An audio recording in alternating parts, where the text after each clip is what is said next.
Hello everyone, dietitian प्रज्ञा। Hope आप सभी अपने अपने घरों में होंगे और बिल्कुल भी पैनिक नहीं हो रहे होंगे। कोई बात नहीं, यदि लॉकडाउन है, थोड़ा सा परेशानी हो रही है, मगर अपने चारों तरफ बुरा बुरा सुनने के बाद आप पैनिक नहीं होंगे। आप लोगों को संभल दीजिए जो परेशान हैं, खुश रहिए, दूसरी चीज़ों को देख कर के नेगेटिव नहीं होइए।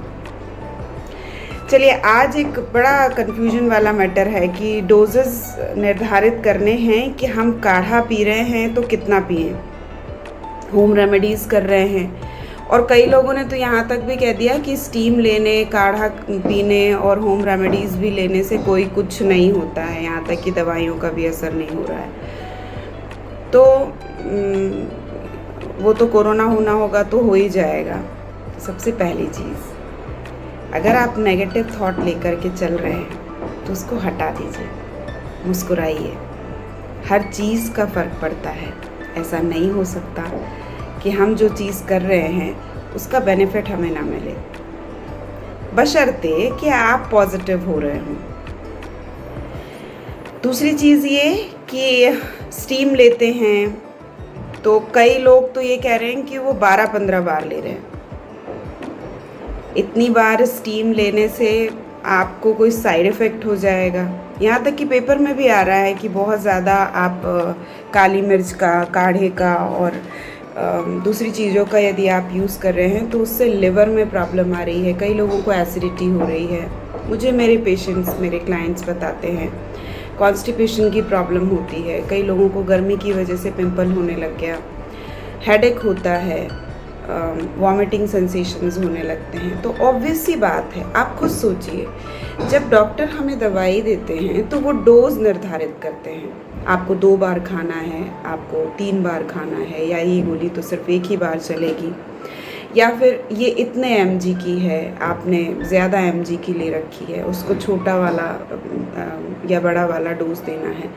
तो ये डोजेस इसलिए निर्धारित किए जाते हैं कि हमारी बॉडी के ऊपर कितना डोज रिक्वायर है, कितनी ज़रूरत है। इसलिए आपको उन चीज़ों का यूज़ करना है, लेकिन लिमिट के साथ करना है। आप ये सोचते हैं कि हम उसको ज़्यादा ले लेंगे और उससे हमको बहुत अच्छा फ़र्क पड़ जाएगा, तो बेहतर होगा कि हम उस चीज़ को 1 बार की जगह 4 बार ले लेते हैं, तो साइड इफ़ेक्ट शुरू होंगे ही होंगे। तो यहाँ तक कि मेरे एक क्लाइंट ने मुझसे ये चीज़ कही है कि वो दूध में, मतलब 100 ml मिल्क में वो 1 स्पून तक के हल्दी डाल रही हैं। तो 1 चम्मच हल्दी डालना मतलब वो बहुत ज़्यादा है। ऐसे ही काली मिर्च का यूज़ कर रहे हैं, हनी के साथ कर रहे हैं। बेशक हनी के साथ उसको यूज़ करने का तरीका है, वो कहीं ना कहीं आपकी साइड इफ़ेक्ट को ब्रेक कर रहे होते हैं, इसीलिए हनी का कॉम्बिनेशन दिया जाता है। हनी हमारे गले के लिए बहुत अच्छा होता है, तो काली मिर्च को हनी के साथ कॉम्बिनेशन बनाया जाता है, या दूसरी किसी भी काली मिर्च, जिंजर और सिनेमन पाउडर और दूसरी और भी बहुत सारी रेमेडीज़ हैं जिनमें हम उसका कॉम्बिनेशन प्लान करते हैं। तो इन सब चीज़ों का यूज़ कितना किया जाए बेहतर होगा, आप इन चीज़ों के बारे में पहले पूरी जानकारी ले लीजिए। और 3 से 4 बार तो बिल्कुल भी मत लीजिए, मैं पहले से ही आपको बता दे रही हूँ, क्योंकि आप क्या क्या चीज़ें ले रहे हैं ये अभी तक पता नहीं है। तो बेहतर होगा कि आप जिससे भी ये चीज़ों की जानकारी लेते हैं उनको सबसे पहले पूछिए कि ये आपने लिया है तो आप ऑथेंटिकली उस चीज़ को जान रहे हो, आप कितना ले रहे हो। और सबसे बड़ी चीज़ है कि हल्दी का उपयोग हम वैसे भी बहुत अच्छे से मसालों में करते हैं, तो इसलिए हमारे लिए तो ऑलरेडी उसका इंटेक हो ही रहा है। अब इसके बाद यदि आप हल्दी यूज़ कर रहे हैं तो उसको बेहतर होगा थोड़ी मात्रा में उपयोग करें।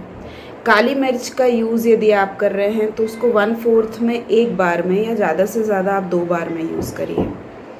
ऐसे ही जिंजर का यूज़ किया जाता है। हम ऑलरेडी काली मिर्च या फिर आपके जिंजर का यूज़ चाय में कर रहे होते हैं। लगभग सभी के घरों में काली मिर्च और जिंजर यूज़ किया जाता है। जिनके यहाँ काली मिर्च चाय में यूज़ नहीं की जाती है तो किसी दूसरे चीज़ में ले ली जाती है, बट जिंजर तो कॉमनली सभी लोग यूज़ कर रहे होते हैं। तो बेहतर होगा कि आपको ये चीज़ों का ध्यान रहना चाहिए। इसकी वजह से आप दूसरे साइड इफ़ेक्ट से बचेंगे। और दूसरी चीज़ मैं बार बार ये कहना चाहूँगी कि आप यदि इस बात से पैनिक हो रहे हैं कि हमने इतना कुछ किया फिर भी हमें कोरोना हो गया, या किसी को कोई सर्दी खांसी या छोटा सा कोई प्रॉब्लम हो गया है, तो इसका मतलब ये नहीं है कि आपकी की हुई चीज़ें आपके ऊपर असर नहीं कर रही थी, बल्कि उस असर को उन्होंने उस जगह पे उस कोरोना के इन्फेक्शन को या सर्दी खांसी को कम होने में हेल्प की है। कहीं ना कहीं आपको ये चीज़ ज़्यादा हो सकती थी जो नहीं हो पाई है। तो इसलिए अपने जो दिमाग के अंदर आपने नेगेटिविटी सेट कर रखी है उसे ना करें, पॉजिटिव रहें। और बेहतर होगा कि आप इन सब चीज़ों की सलाह किसी विशेष एक्सपर्टाइज से ही लें और फिर आप शुरुआत करेंगे तो आपके लिए हेल्पफुल रहेगा। आप मुझे भी कांटेक्ट कर सकते हैं, आप डाइटिशियन से कांटेक्ट करिए, आप डॉक्टर्स से बात करिए, या किसी भी आयुर्वेदा हेल्थ एक्सपर्टाइज से यदि आप बात करेंगे तो आपको सही राय मिलेगी।